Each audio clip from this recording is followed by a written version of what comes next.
La Administración Federal de Aviación prohibió hoy todos los vuelos de aerolíneas estadounidenses a Israel y también lo hicieron grandes compañías canadienses y europeas como KLM, Air France, Iberia y Lufthansa. Un avión turco que volaba a Tel Aviv regresó esta tarde al aeropuerto de Estambul.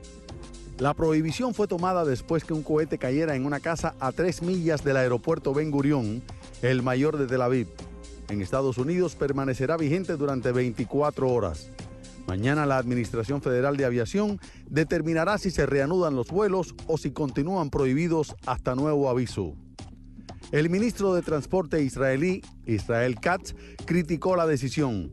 Dijo que la terminal aérea de Tel Aviv está debidamente protegida y que sigue siendo seguro para todos los vuelos despegar y aterrizar allí.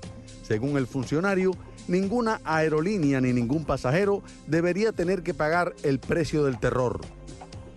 A pesar de los esfuerzos de Israel por impedirlo, el Consejo de Derechos Humanos de la ONU se reunirá mañana y someterá a votación una declaración de condena a Tel Aviv, informa el diario Haaretz.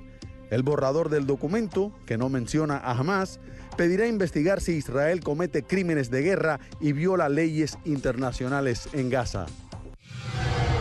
Me acompaña aquí Joseph Haji, es director ejecutivo del Instituto Libanés Americano, es un experto en terrorismo y es veterano de guerra en el Medio Oriente. Señor, buenas noches, gracias por estar con nosotros. Gracias. Rumbo a la capital mexicana, el coronel retirado del ejército estadounidense, Eric Rojo, está con nosotros. Señor, buenas noches.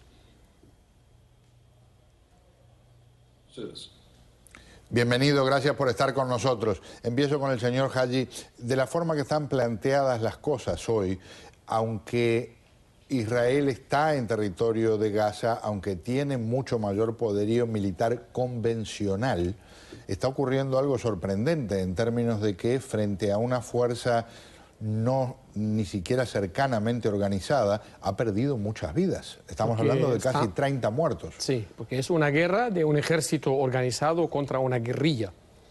Y las guerrillas que están infiltradas entre las casas, entre las calles, es una guerra urbana que los elementos de Hamás tienen mucha experiencia. Entonces se infiltran dentro de los barrios, entre la población, por eso hay tantas víctimas civiles, y atacan a los soldados israelíes. El soldado israelí, cuando entra a una zona urbana, no entran uno a uno, entra en convoy, en camionetas o en tanque, y allí está sujeto a más ataques. Es muy normal. Por otro lado, sin haber matado a nadie, puede considerarse una victoria relativamente de los palestinos que Estados Unidos prohíba los vuelos comerciales a Israel porque un misil cayó relativamente cerca? Mira, lo que pasa que la relación pública que está manejando Hamás están festejando cualquier logro, que sea esto, uno de ellos, o que sea cuando anunciaron que habían raptado a un soldado israelí en los campamentos palestinos, en la Cisjordania, en el sur del Líbano. Empezaron a festejar que habían capturado a un soldado israelí, mientras tienen 400, 500 muertos en las calles. Así que ellos están manejando bien la campaña de la relación pública a nivel internacional. Vamos a compartir algunas imágenes en las que ustedes serán testigos de lo que una organización no gubernamental que apoya a los palestinos ha difundido y que, según esta organización, muestra cómo francotiradores israelíes disparan contra un hombre palestino que recibe un balazo, cae y luego, y les aclaro a quienes sean especialmente sensibles, este capítulo termina con la muerte de esa persona.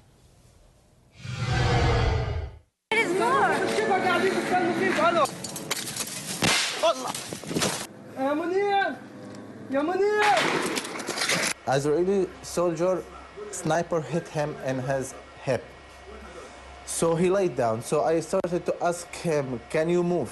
Because if he can move, maybe he can roll around and go to the other place. But he said, no, I cannot move. Like my blood is going everywhere. Guys, let's move. In the hand.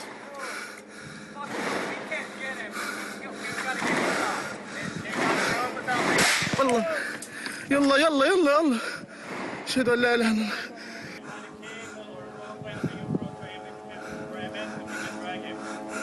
And before even we think about another solution, or what we can do, or anyone to call, they hit him another bullet.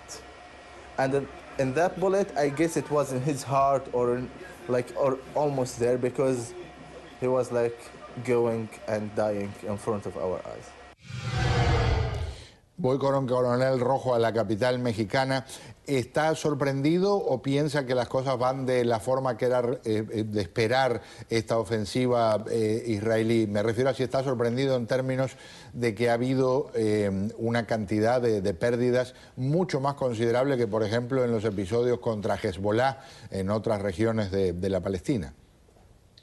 Pues mira, no estoy muy sorprendido porque realmente los guerrilleros de Hamas, como dice el compañero, y perdón que no recuerdo tu nombre, son guerrilleros, están preparados para la guerra urbana de guerrilla.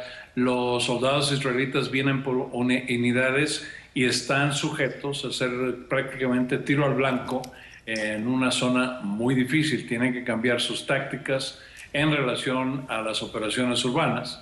Al mismo tiempo, Hamas está llevando una campaña de relaciones públicas demasiado bien planeada, donde demuestran los muertos civiles, aunque ellos son los que causan los muertos civiles, pero obviamente cuando enseñan las fotos de niños, de familias, porque ellos los usan como escudos y no enseñan los muertos de los guerrilleros, la opinión pública internacional tiende a favorecerlos. El mundo tiene, por motivos históricos, cierto antagonismo a los israelitas, a los judíos, que son antagonismos no fundados, pero no se acaban de erradicar totalmente.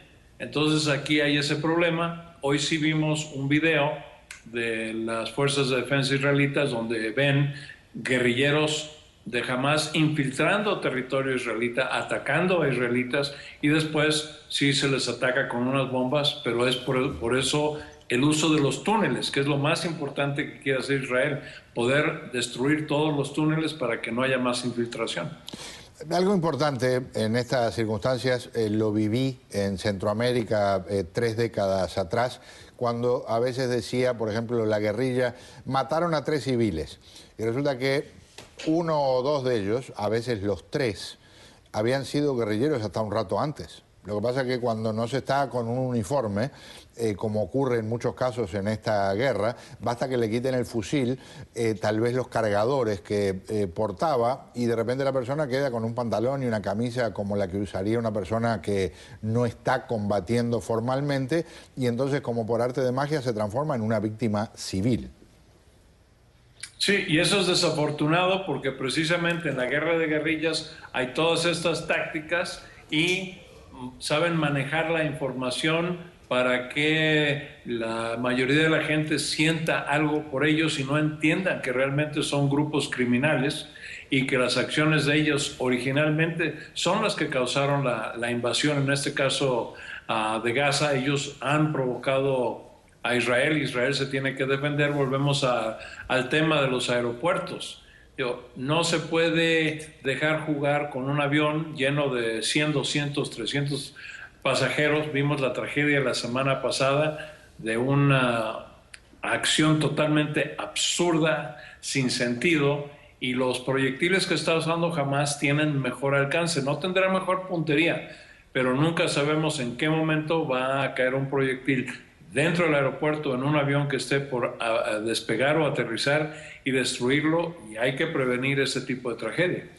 Joseph, usted peleó contra el ejército sirio. Y contra el ejército palestino. Y contra el ejército palestino también. Exacto. Esto fue circunstancias en algunos aspectos diferentes, en otros parece como que la historia se repitiera. Obviamente usted peleaba por el Líbano, pero estamos hablando de circunstancias que hacen pensar que cambia la década, cambia la temporada del año, pero algunas cosas son prácticamente iguales. Son prácticamente las mismas. Los mismos ataques contra civiles, los mismos ataques sin uniformes, los mismos ataques aislados en lugares a donde no hay defensa, las mismas campañas de relaciones públicas. Hasta el día de hoy yo no entiendo cómo la prensa internacional, cuando los palestinos, las brigadas de Al Yarmouk, de Hatín, había 3 brigadas que albergaba el presidente sirio Assad, las mandaba al Líbano. Hasta el día de hoy no entiendo cómo la prensa internacional aquel tiempo decía que los palestinos eran masacrados en el Líbano. Pero ¿qué está haciendo el ejército palestino en el Líbano? Entonces, ahí había una contradicción, pero la gente no quería ver porque ellos estaban manejando una campaña igualita a la de hoy, diciendo al mundo que ellos fueron masacrados en el Líbano, cuando ellos en realidad entraron con tanques y ejército masacrando a civiles. Hoy cumple 35 años de la masacre de un pueblo en el sur del aeropuerto del Líbano, se llama Damur, 500 muertos que nadie lo mencionó.